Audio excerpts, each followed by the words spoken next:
Lyca production Subaskaran தயாரிப்பில் super star Rajinikanth Amitabh பச்சனின் அட்டகாசமான நடிப்பில் டிஜே ஞானவேல் இயக்கத்தில் வேட்டையன் அக்டோபர் 10 முதல் உலகமெங்கும். எல்லோரும் எதிர்பார்த்துக்கிட்டு இருந்த ஜம்மு அண்ட் காஷ்மீர் ஹரியானா தேர்தல் முடிவுகள் காலையிலேருந்து வெளியாகிட்டு இருந்தது. முக்கியமாக ஜம்மு அண்ட் காஷ்மீர் எல்லாரும் பார்த்தாங்க. காரணம் என்னன்னா 2019 சிறப்பு அந்தஸ்து 370 வந்து ரத்து பண்ணியிருந்தாங்க. அதன் பிறகு தேர்தலே நடக்கவே கிடையாது.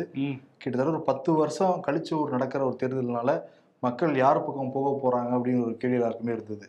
ஜம்மு அண்ட் காஷ்மீரும் சரி ஹரியானாவும் சரி 90 தொகுதிகள், 46 தொகுதிகள் யார் ஜெயிக்கிறாங்களோ அவங்க தான் ஆட்சி அதிகாரத்தில் உட்கார முடியும். ஜம்மு அண்ட் காஷ்மீரை வந்து பொறுத்த வரைக்கும் கடந்த நாடாளுமன்ற தேர்தலில் 55% வாக்குகள் வந்து பதிவாச்சு. இப்போ கிட்டத்தட்ட ஒரு சில மாதங்களுக்கு முன்னாடி தான் அது. இப்போ அடுத்து சட்டமன்ற தேர்தல் நடக்க போகுது. அதில் எவ்வளோ வாக்குகள் பதிவாச்சு அப்படின்னா 63% வாக்குகள் பதிவாச்சு. அப்போ 8% வாக்குகள் அதிகமாக இருக்குது. மக்கள் ஓட்டு போட ரொம்ப ஆர்வமாக வந்துட்டாங்க. யார் ஜெயிக்க போறான்னு பார்த்துக்கிட்டு இருக்கப்ப ஜம்மு அண்ட் காஷ்மீரை பொறுத்த வரைக்கும் காங்கிரஸ் கூட்டணி முன்னிலையில வந்து ஆட்சி அமைக்கிற மாதிரி இருக்காங்க. இன்னும் கிளியர் கட்டா தேர்தல் ஆணையம் இன்னும் வந்து தரவுகள் வெளியிட்டு இருந்தா கன்ஃபார்மா நம்ம சொல்ல முடியும். ஏன்னா நம்ப முடியாது தேர்தல் ஆணையத்தை நம்பலாம், சில எம்எல்ஏக்களை நம்ப முடியாதுன்னு காங்கிரஸ் வந்து நினைச்சிட்டு இருக்காங்க. ஏன்னா 7 எம்எல்ஏக்கள் இப்போ லீடிங்ல இருக்காங்க, காங்கிரஸ் எம்எல்ஏக்கள் ஜம்மு காஷ்மீர்ல. அதே மாதிரி அவங்களோட கூட்டணியில இருந்த தேசிய மாநாட்டு கட்சி உமர் அப்துல்லாவோடது, அவங்க 42 இடங்கள்ல முன்னிலையில் இருக்காங்க. ஸோ இந்த கூட்டணிக்கு 49 இப்போ கிடைச்சிருச்சு. இதுல இன்னொரு விஷயம் என்னன்னா 46ல இருந்து ஒரு 3 சீட்டு கூட இருந்தா கூட உமர் அப்துல்லா கொஞ்சம் பயந்துருக்காரு. நீங்கள் வந்து எந்த சித்து விளையாட்டையும் பாஜக செய்யக்கூடாதுன்னு ஒரு பதிவை முன்கூட்டியே போட்டுட்டாரு. எம்எல்ஏக்களை பாதுகாப்புற வேலையும் அவங்க ஆரம்பிச்சிட்டதா சொல்கிறாங்க. இன்னொரு பக்கம் 5 நியமன எம்எல்ஏக்களை துணைநிலை ஆளுநர் வந்து நியமிக்க போகிறாரு.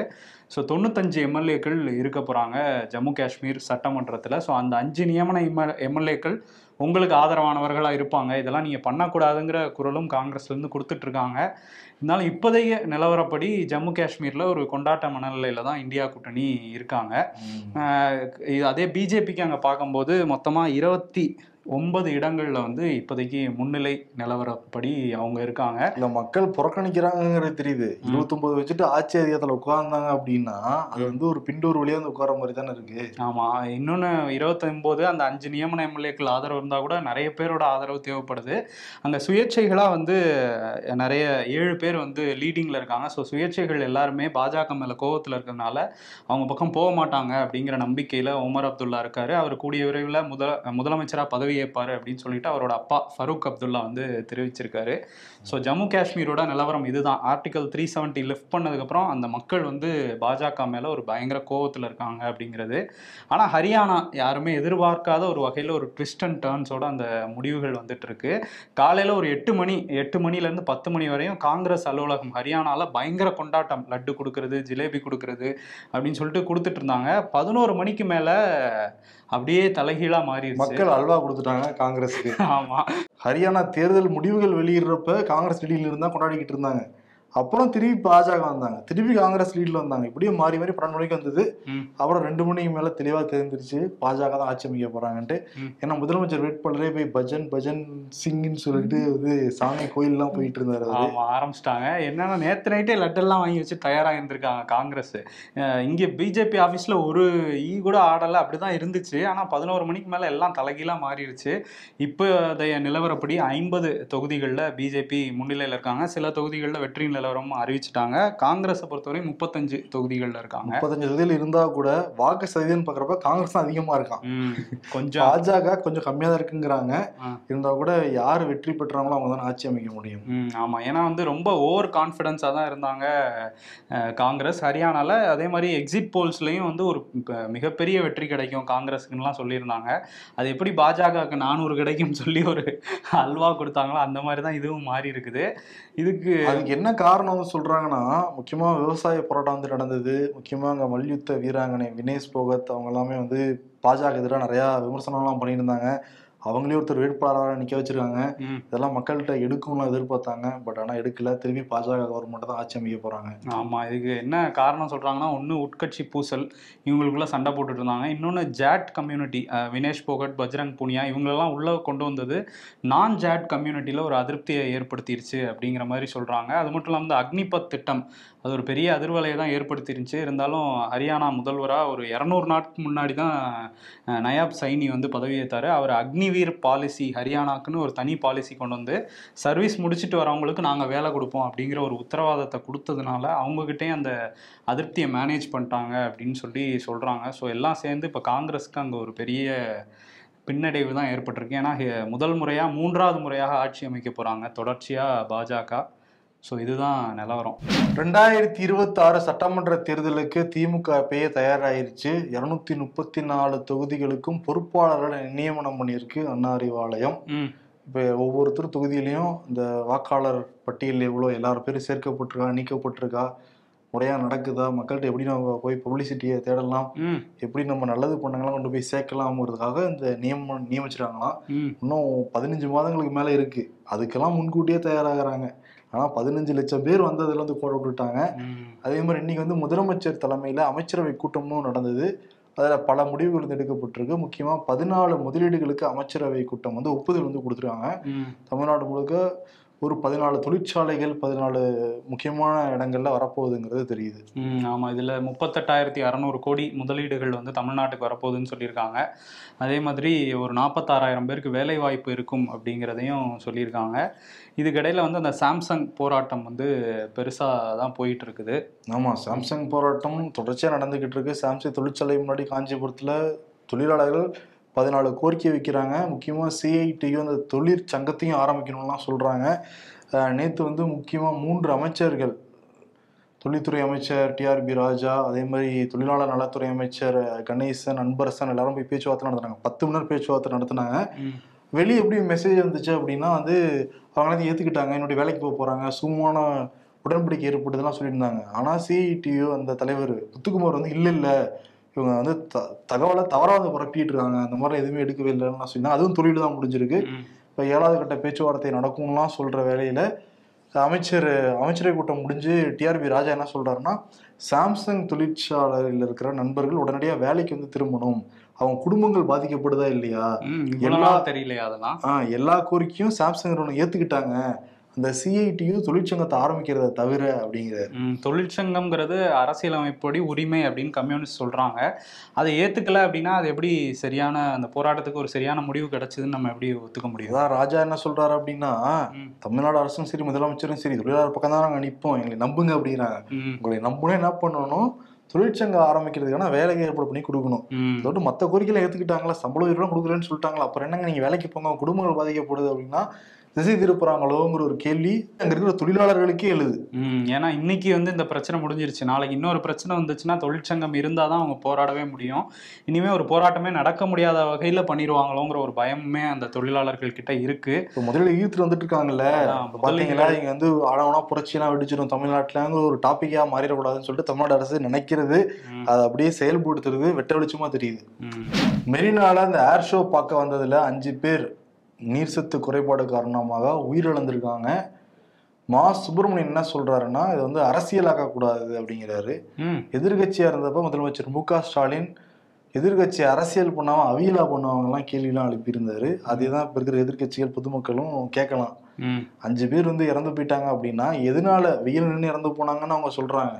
வெயில நிக்க விட்டது யாரு, இந்த அரசாங்கம் தானே.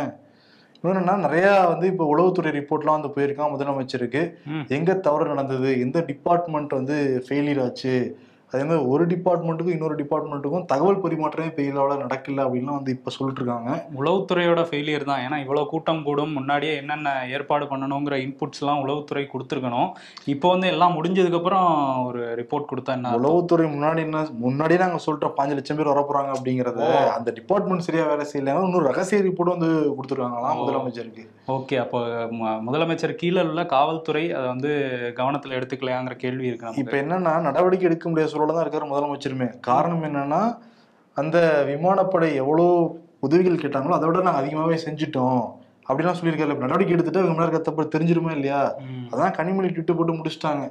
இந்த மாதிரி இனிமேட்டு இந்த மாதிரி பெரிய நிகழ்வுலாம் நடத்தாதீங்க அப்படின்னு சொல்லிட்டு. ஏன்னா அவங்களால முடியாதுன்னு தெரிஞ்சிருச்சு.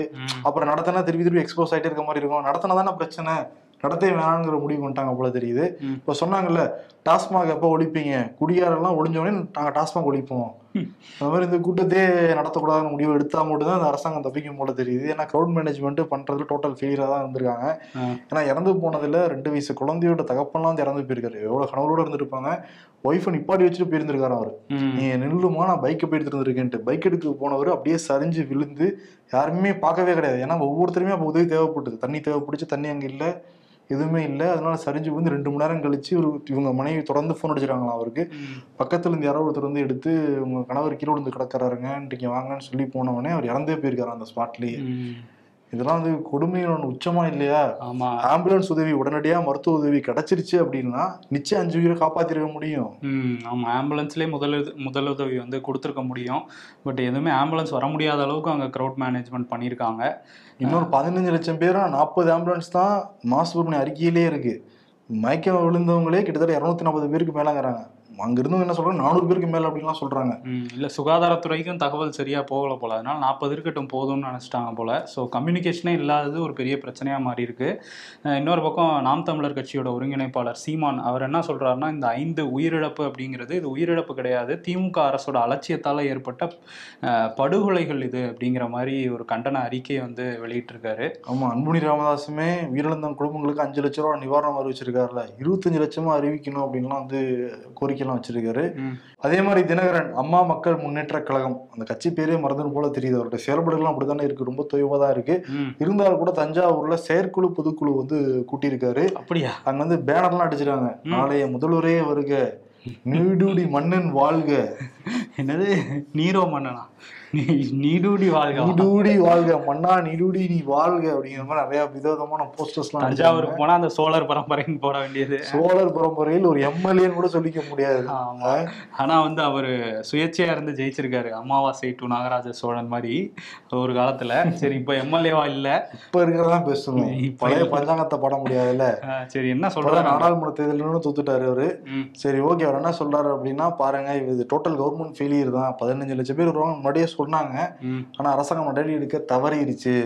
இன்னொரு பக்கம் ஆனாவுன்னா வந்து ஜெயலலிதா கும்பகோணத்துல மகாமகம் இதுல வந்து குளிக்க போனதெல்லாம் சொல்லுவாங்க, அது ஒரு விபத்து தான், அதெல்லாம் திமுக வந்து பட்டித்தட்டி எங்க கொண்டு போய் அரசியல்லாம் மாத்தினாங்க, இப்ப அரசியல் பண்ணக்கூடாதுன்னு சொல்றாங்க குற்றச்சாட்டு வந்து வச்சிருக்காரு. கவர்மெண்டோட ஃபெயிலியர், முதலமைச்சர் இதுக்கு பதில் சொல்லி ஆகணுங்கிறதான் அவரோட கோரிக்கையா இருக்கு. இன்னொரு பக்கம் அதிமுகல ஜெயக்குமார் இன்னைக்கு வந்து அதிமுகல இருந்து எல்லா மாவட்டங்கள்லயும் அந்த மனித சங்கிலி போராட்டம், சொத்து வரி உயர்வு, இந்த திமுக அரசோட நிர்வாக சீர்கேடு, இது எல்லாத்தையும் எதிர்த்து ஒரு மனித சங்கிலி போராட்டத்தை நடத்தினாங்க.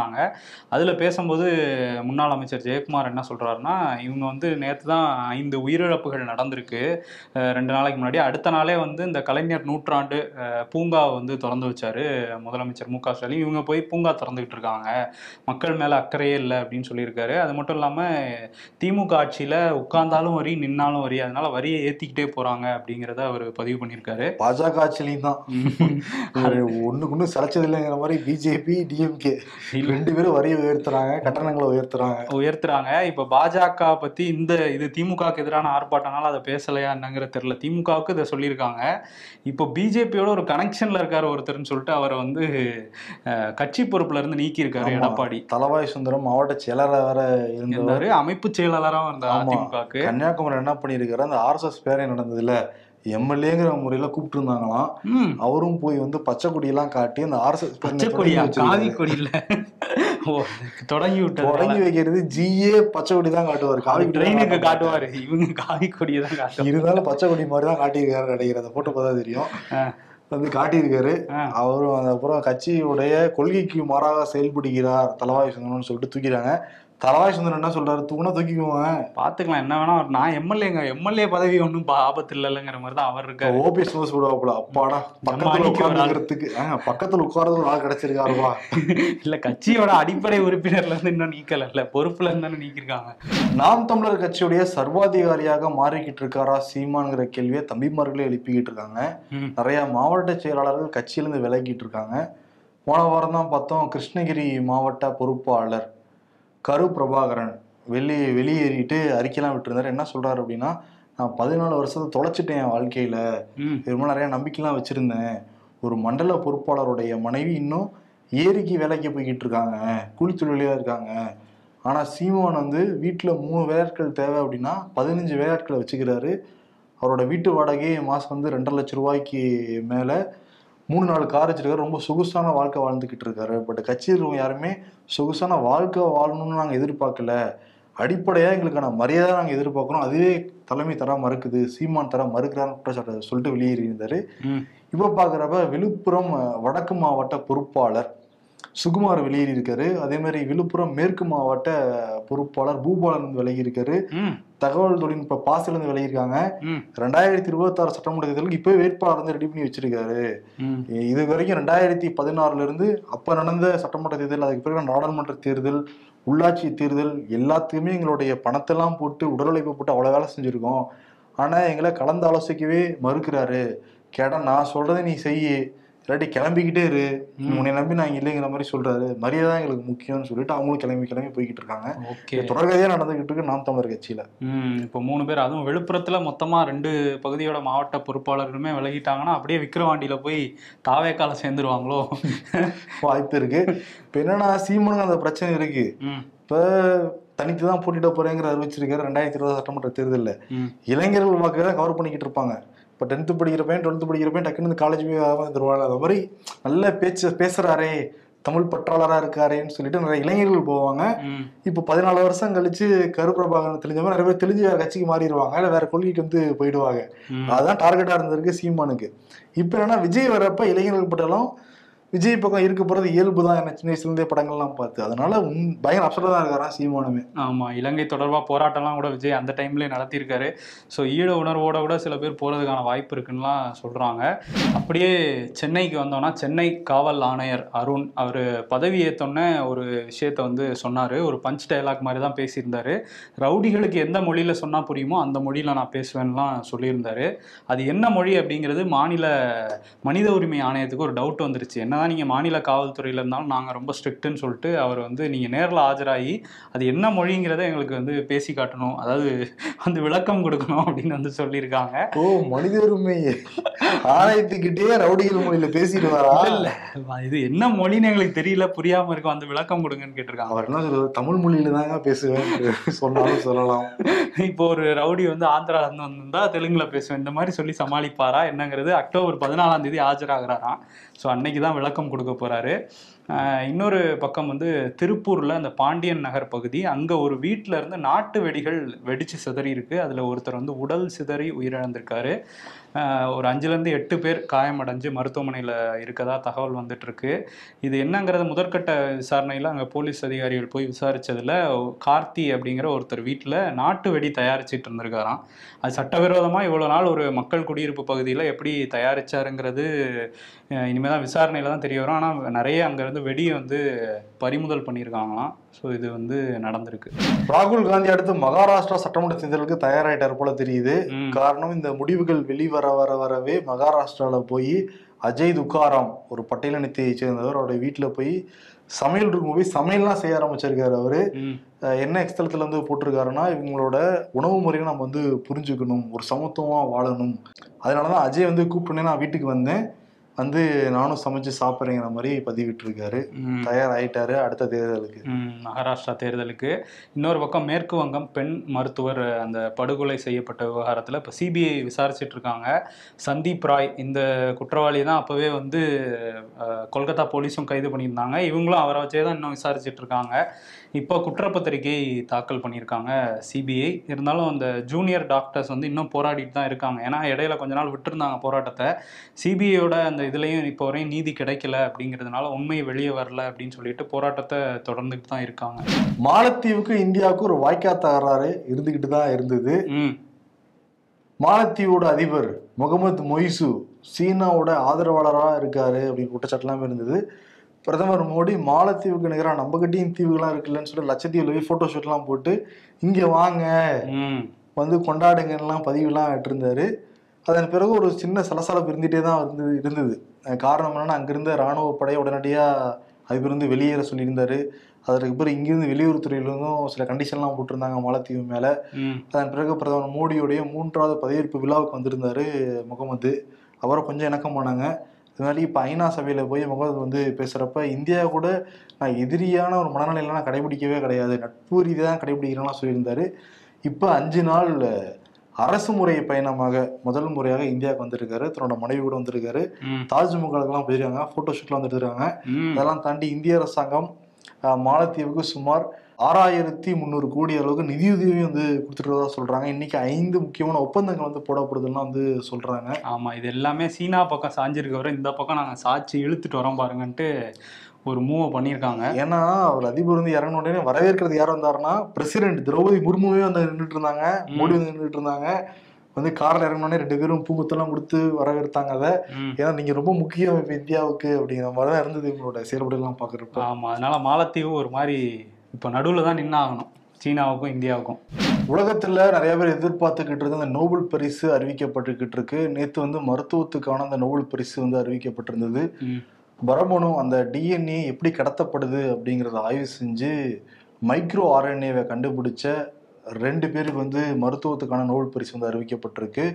விக்டர் ஆம்பரோஸ், கேரி ருக்கூன், இவங்க 2 பேருக்கும் அறிவிக்கப்பட்டிருக்கு. அதே மாதிரி இன்னைக்கு இயற்பியலுக்கான அந்த நோபல் பரிசு அறிவிச்சிருக்காங்க. ஜாஃப்ரே ஹிண்டன் அப்புறம் ஜான் ஹாப்ஃபீல்ட்ஸ், இவங்க 2 பேரும் இந்த செயற்கை அறிவியல் தொழில்நுட்பத்தை வச்சு மிஷின் லேர்னிங் தொடர்பான கண்டுபிடிப்புகள்லாம் கண்டுபிடிச்சிருந்தாங்க.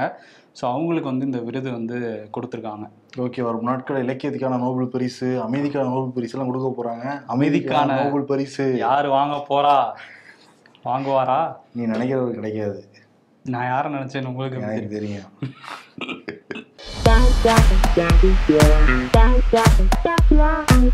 நைட்டு 12 மணிக்கு பஸ்ல ஏறாது தூங்கிட்டு இருந்தாலும் தட்டி எழுப்பி சாப்பிடுங்கன்னு சொல்லுவோம், அதுதான் விக்ரவாண்டி அப்படிங்கிறாங்க. அதாவது இந்த கோயம்புத்தூர் பிக் பாஸ் நிகழ்ச்சியில விஜய் சேதுபதி கிட்ட கோயம்புத்தூர்காரர் ஒருத்தர் வந்து எப்படி இருக்கீங்க, அடுத்தது நாங்கள் சாப்பிட்டீங்க தான் கேட்போம், எங்கள் ஊர் பழக்கம்லாம் சொல்லியிருந்தாரு.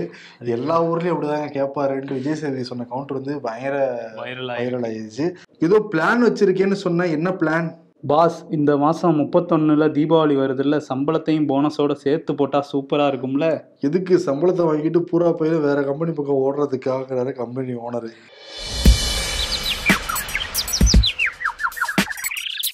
எடுத்த உடனே என்ன சாமி கும்பிடுறீங்கன்னு கேட்க மாட்டோம் சார், முதல்ல சாப்பிட்டீங்களான்னு தான் சார் கேட்போம். இதுவும் அதை வச்சு தான் போட்டிருக்காங்க. ஆளும் புதுசு ஆட்டமும் புதுசு. பிக் பாஸ் ஆமாப்ல. பிக் பாஸா நடிகர் விஜய் அவர் கட்சி தமிழக வெற்றி கழகமும் மாமா. அரசியல்ல இதெல்லாம் சாதாரணமாப்பா. வருண், யாருக்கு நம்ம விருது கொடுக்கலாம் அப்படின்னா 50-50 எடுத்துருவாங்க. கிராக் ஜாக் பிஸ்கெட் சாப்பிட்டுருக்காங்க. பார்லிமெண்ட்டுக்கு போனா சாப்பிடுவாங்க நினைக்கிறேன். மோடி, ராகுல் காந்தி 50-50. ஜம்மு அண்ட் காஷ்மீர் இவங்க கை வாங்கி இருக்கு, ஹரியானால இவங்க கை வாங்கி இருக்கு.